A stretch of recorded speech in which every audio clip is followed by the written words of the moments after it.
दिनहरूलाई भन्न म सक्दिन कति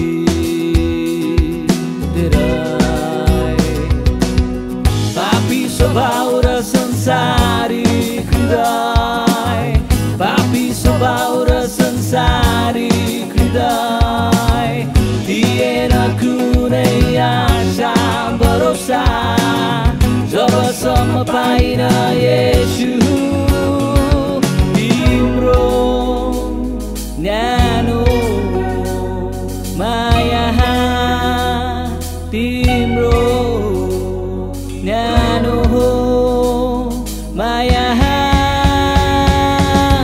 यसरी कोही ख्रिस्टमा छ भने त्यो नयाँ सृष्टि हुन्छ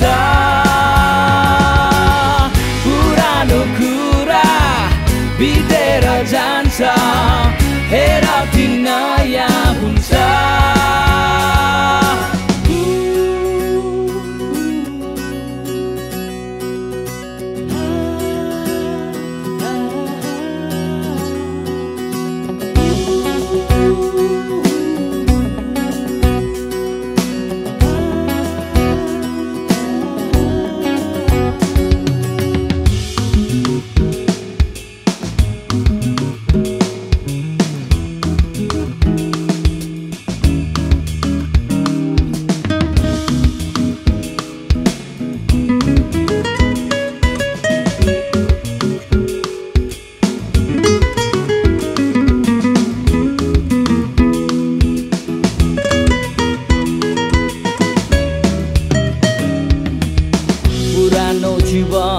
छोड्छु म जब पापको बारी बिसाउँछु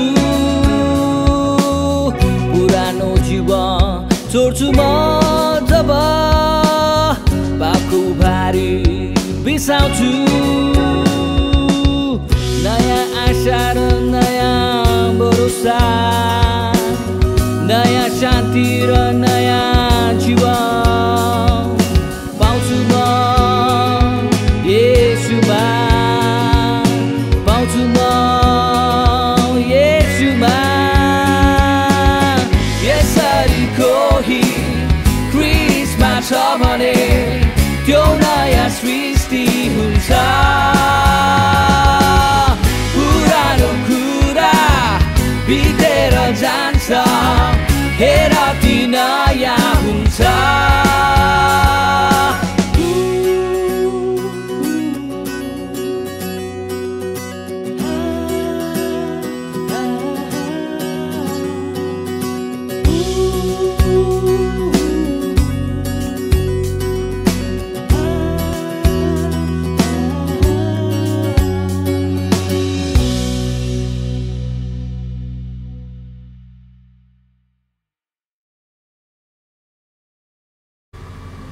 सबको जय मसीह। प्रभु आप सबको आशीष दे, शांति दे। और मैंने प्रार्थना किया कि प्रभु यीशु मसीह आपके वास्ते इस सप्ताह इस इतवार के लिए क्या रखा उन्होंने धेरैलाई परमेश्वर आशीष दिउन् र मैले प्रयत्न गरेँ कि परमेश्वरले तपाईहरुको लागि कुन चाहिँ आशीष राख्नुभएको छ। विशेष कुरो यदि हामी ध्यान दियो भनेदेखि परमेश्वरले हामीलाई पुरानो नियमबाट सिक्नु धेरै कुरा भन्नुभएको छ। जस शास्त्रमा आज हामी ध्यान दिनेछौँ कि जकरिया नबीको पुस्तकमा उसको 3 अध्यायमा हामी देख्छौँ जोसुवाको जीवन एउटा प्रतिरूपमा छ, एक छाया छ, एक टाइप हो। अनि यो तपाईले याद गर्नुहोला जसरी हिब्रू 1:2-3 मा लेखेको छ पुरानो समयमा परमेश्वरले पिता पुर्खादेखि अथवा उहिलेका विश्वासीहरूसँग जुन व्यवहार गर्नुभएको छ, बातचित गर्नुभएको छ, त्यो हाम्रो शिक्षाको निम्ति हो। पौलुसले त्यस कुरालाई फेरि दोहोऱ्याउँदछ। रोमी उसको 15:4-5 मा यसरी लेखिएको छ, हामी शिक्षा लिनुपर्छ र ताकि हामीलाई शान्ति र आशा होस्। सो यस कारणले याद राख्नुहोस्, आजको परमेश्वरको पवित्र वचनको द्वारा हामी केही शान्ति र आशा लिनेछौँ। हम कुछ शान्ति और आशा हम परमेश्वर के वचन से ध्यान देंगे। एक बार ऐसा हुआ कि एक प्रचारक के सामने एक श्रीमान हाजिर हुआ। वो नास्तिक था, परमेश्वर पर विश्वास नहीं करता था। उसने कहा, हे भाई, कहाँ है परमेश्वर? उसने तुरंत बेचारा सीधा साधा व्यक्ति ने उसने कहा, पहले तो ये तो बताइए परमेश्वर कहाँ नहीं है? तो चुपचाप चला गया। आज आपके सामने भी ऐसी प्रश्न वगैरह बहुत कुछ आती होंगी। शैतान लाता है ये बातें, शैतान ले रहा छ कि परमेश्वर कहाँ छ, देखाओ, बताओ। तब उसले प्रचारक लगनी के भने बताओ कि कहाँनिर परमेश्वर छैन। अर्को एक दिन अर्को नास्तिकले के गरे, उसले लेखिदियो भित्तामा, अङ्ग्रेजीमा लेखे, गड इज नो वेयर, परमेश्वर कहीँ छैन। एउटा सानो नानी त्यहाँबाट आउँदै थियो, उसको बल्ल चकले मिटाएर त्यहाँदेखि त्यसमा लेखिदियो, जहाँ लेखिरहेको थियो गड इज नो वेयर, उसको पाला लेखिदियो गड इज हियर। अनि त्यहाँदेखि फर्केर आउँदा त्यो मान्छे पढेर मुसु मुसु हाँस्दै गयो।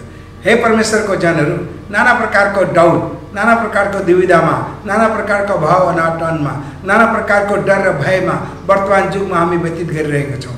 तर याद राख्नुहोस्, परमेश्वरको वचन जो प्रेमको सन्देश, नयाँ नियममा त्यसको फ्रन्टमा लेखेको हुन्छ, परमेश्वरको प्रेमको सन्देश हो। सो बाइबलले तपाईँलाई शान्ति, खुसी, जीवन, आनन्द दिनको लागि तयारी हुनुहुन्छ। हामी घोडा टेकौँ, जाउँ र भनौँ, प्रभु मलाई फेरि ग्रहण गर्नुहोस्। यो आइतबार म चाहन्छु तपाईँको साथमा नवीनीकरण, फेरि तपाईँको साथमा म मेरो बाचाहरू दोहोऱ्याउन चाहन्छु। परमेश्वरको वचनको नामको धन्यवाद।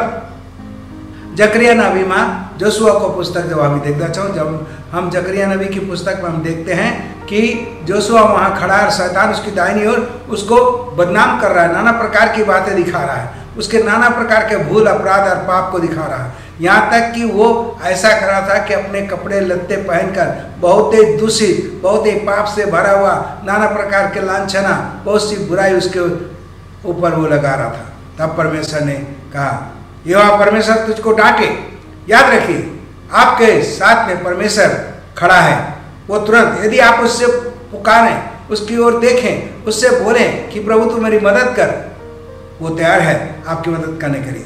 और परमेश्वर ने कहा, शैतान को डांटा। परमेश्वर ने आज शैतानलाई हकारे र भने, जोशुआलाई दोष नलगा, अब तो चुप लाग और पछि हट, छोड़ दे। अनि परमेश्वरको नामको धन्यवाद। तपाईँ जकरिया 3 अध्यायको 1 देखि 7 सम्ममा यो ध्यान गर्नुहोस्। पहिला कुरो परमेश्वरले के गरे, उसको सबै पाप अधर्मलाई दूर गरे, उसको फाटेको झुत्राहरू, मैला जिन्दगी, गन्दगीलाई पवित्र गरिदिए। हे परमेश्वरको दास, हामी कोही बेला अपनी जिंदगीलाई न्यालेर हेर्दैनौँ। हे परमेश्वर के दास दासियों, कभी कभी हम अपनी जिंदगी को ध्यान से नहीं देखते हैं कि हमारे अंदर कितनी बुराई आ गई है। आप इसको सोचिए और विचार करिए कि हे परमेश्वर, तू मुझको दया कर, मैं तेरी बातों पर ध्यान दूँ, तेरे साथ चलूँ।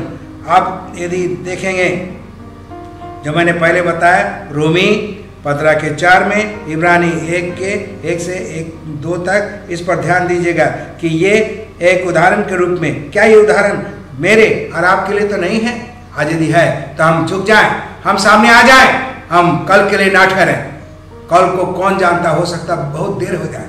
जल्दी हे विश्वासी तैयार हो जाइए।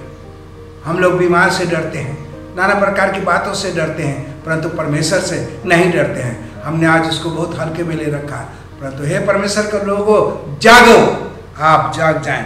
परमेश्वर चाहता है कि आप उसके एक अच्छे सेवक ये बन जाए। आप मलाकी की पुस्तक 2 अध्याय के 6 से 7 में आप पढ़ेंगे, लिखा है, मेरा वचन उसको कंठस्थ था, मेरा वचन उसके ओंठों में था, वो मेरे साथ साथ चलता था। लोग उससे पूछते थे परमेश्वर के वचन को, परमेश्वर की ओर ध्यान करते थे।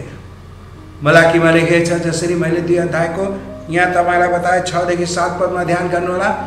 हाम्रो पाद्री प्रचारक अथवा पाद्री प्रचारक मात्र होइन, हामी सबै विश्वासीहरूलाई कस्तो स्वभाव चरित्र हुनुपर्छ, यो मैले व्याख्या गर्नुभन्दा पनि आज हामी खुद परमेश्वरको वचनले तपाईँलाई सिकाउने छ, आपको सिखाएगा।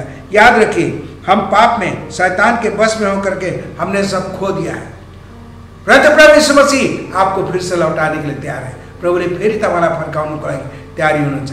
जसरी एकपल्ट प्रभुलाई तिनीहरूले अल्झौमा पार्नुको लागि, फसाउनुको लागि एउटा सिक्का ल्याएर भने के हामी कैसरलाई कर दें कि न दें, टैक्स दें कि न दें, हम उसको कैसर को टैक्स दें या ना दें? प्रभु यीशु मसीह ने बोला, जो सिक्का है मेरे पास लाओ। बोला, किसकी फोटो है इसमें? बोले, कैसर की। बोले जो कैसर का है कैसर को दो, जो परमेश्वर का है परमेश्वर को दो। हे परमेश्वर के जन, हर संसार ने हमको लूट लिया है, हमको दूषित कर दिया है, हमने अपना मार्ग लिया है, मृत्यु का रास्ता अपनाया है, इसलिए आइए हम लौट चले। और प्रभु कह रहा है अपनी जिंदगी को उत्सर्ग करो। उत्पत्ति के 1:26 में लिखा है परमेश्वर अपने स्वरूप में आपको सृष्टि करा, तपाईँलाई मलाई आफ्नो स्वरूपमा सृष्टि गर्नुभएको छ। हामी सब हरायौँ तर याद राख्नुहोस् प्रभुले त्यही रूपान्तरित गरेर तपाईँलाई फेरि प्रस्तुत गर्नेछ। हालेलुया। परमेश्वरको जन खुसी हुनुहोस्, धन्यवाद चढाउनुहोस्, आत्मा र सच्चाइले पुज्नुहोस्। तपाईँले अनुभव गर्नुहुनेछ आफ्नो परमेश्वर बुवाको नजदिकमा जाँदै गरेको हुँदै गरेको उनको उपस्थितिले तपाईँलाई प्रफुल्लित गर्नेछ। हालेलुया। यसकारण जसरी जकरियामा देख्दैछौँ कि म यहाँनिर जो सब हराएको थियो सब उसलाई प्राप्त गरे। परमेश्वरले भने त्यति मात्र होइन, याद राख तँलाई म मेरो आँगनमा अधिकारी बनाउने छु। अर्थात् पहिला गवाई दिनु नसक्ने भइसकेको थियो, अर्थात् आफ्नो नाना प्रकारको दोषले गर्दा आफ्नै पापमा आफ्नो दूषित भइसकेको थियो, हैरान भयो। ऊ दूषित भएकोले गर्दा उसको मन मरेर आयो। हामी विश्वासीहरू पनि कति मन मरेर आउँछौँ, कारण किन हामी चर्च गयौँ तर परमेश्वर कहाँ गयौँ कि हम लोग नाना प्रकार के चर्चों में अपने बड़े बड़े चर्च की व्याख्या करते हैं और बड़े बड़े पादरी प्रचारक फादर मदर की तुलना करते हैं, परंतु क्या हमने प्रभु के साथ तुलना करा? मेरे बाइबल शास्त्र कहती प्रभु के नाम लेने वाला जहां कहीं भी प्रभु तैयार है उसकी आवाज सुनने के लिए। दाऊद राजा कहता है हे परमेश्वर तू मुझको जांच, हे परमेश्वर मैं कहाँ जाऊं, जहां भी जाने से तू वहां है। सो याद रखिए प्रभु आपके साथ है, वो आज आपको बुला रहा है। आइए हे बोझ से थके हुए लोगों उसके पास हम चलें और वो हमको विश्राम देगा। और परमेश्वर का वचन कहता है यहाँ जब आप देखेंगे जकरिया की पुस्तक में 1 से लेकर के 7 तक में उसको सुंदर वस्त्र दिया परमेश्वर ने, उसको सुंदर कपड़े दिए परमेश्वर ने, उसको सब कुछ सुंदर कर दिया, उसके सारे अधर्म को दूर कर दिया, पवित्र कर दिया। पहला पत्रस में पत्रस उसकी व्याख्या करता है, ओ तुम याजक बन गए हो, तुम अब नए पुजारी बन गए हो। जिन पुजारियों ने यरूशलेम में अपने कपड़े फाड़ के उन्होंने अलग कर दिया और त्यागा, कहा हम इसको नहीं मानते। जिस रोज उन्होंने अपने कपड़े को फाड़ा, जुन दिन तिनीहरूले आफ्नो लुगालाई चेते, जुन दिन तिनीहरूले आफ्नो पुजारीपनलाई इज्जत दिएन, त्यो दिनदेखि परमेश्वरले हामीलाई स्वीकार गरेको छ। उस दिन से परमेश्वर ने हमको ग्रहण कर लिया है। प्यारे भाई बहनों, आइए हम परमेश्वर के पास चले और जीवते परमेश्वर के सामने जाकर के कहें प्रभु धन्यवाद, मैं क्या चढ़ाऊँ, तेरी इच्छा क्या है मेरे लिए। आज मैं थका हूँ, मैं थक गया हूँ, मैं बहुत बातों से घबरा गया हूँ, तू मुझको फिर से ग्रहण कर ले। हे प्यारे भाई बहनों, आज आपके लिए संदेश है, आइए हम प्रभु के सामने जाएं, इन वचनों को देखिएगा, प्रभु आपकी आँख को खोल दे। और याद राख्नुहोस्, आउनुहोस् हामी थाकेको छौँ होला, बहुत दुखित छौँ होला, नाना प्रकारको कुराले, वातावरणले, परिस्थितिले, अभाव अनाटनले गर्दा, तर आफ्नो प्रभुको पासमा जाउँ। प्रभुले तपाईँलाई चाहिएको चिजहरूमा तपाईँलाई दया गर्नुहुनेछ।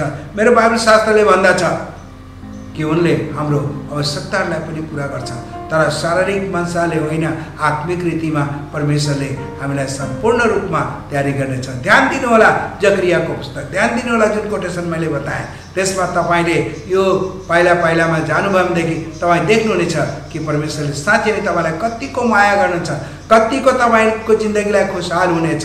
तपाईँ यस संसारमा यदि फाटेको जुत्रा लगाए पनि 2 पखाले सिलाइ गरेर लगाएर उसको आराधना गर्दाखेरि तपाईँको स्तुति प्रशंसा परमेश्वर कहाँ पुग्नेछ। प्रभुले तपाईँलाई आशीष दिउन्। यो तारिक, यो दिन याद राख्नुहोस् कि परमेश्वर खडा छ तपाईँलाई फेरि अँगाल्नलाई, फेरि शुद्ध गर्नलाई, फेरि पवित्र गर्नलाई, फेरि त्यही धार्मिक वस्त्र दिनलाई, फेरि त्यही पुजारीको टोप लगाइदिनको लागि, फेरि अँगाल्नलाई। हालेलुया। आउनुहोस्, परमेश्वरलाई दिनुपर्ने परमेश्वरलाई दिउँ, संसारलाई दिनुपर्ने संसारलाई दिउँ। आमीन। प्रभुले आशीष देउन्। हामी प्रार्थना करूँ, आइए हम प्रार्थना करें और परमेश्वर से कहें हे परमेश्वर तुम इसको फिर से ग्रहण कर ले, दीजिए जो परमेश्वर को देना है और जो इस संसार को देना है। आप प्रभु कहें, आपके रूप में कौन सा स्वरूप में सृष्टि करा है परमेश्वर ने, अपने स्वरूप में आप परमेश्वर को चढ़ा दीजिए, देखिए उसका रूप आपके अंदर है या नहीं। प्रभु आपको आशीष दे। धन्यवाद। जय मसीह। प्रभु आपको दया करे। आइए हम प्रार्थना करें। प्यारे प्रभु, धन्यवाद तेरे चरणों में तेरी आशीष दया के लिए। आज इस जकरिया के पुस्तक से जो पाठ हमने पढ़ा है, सीखा है, तेरी आशीष हो। तेरे चरणों में तपाईँले दया गर्नुहोस्।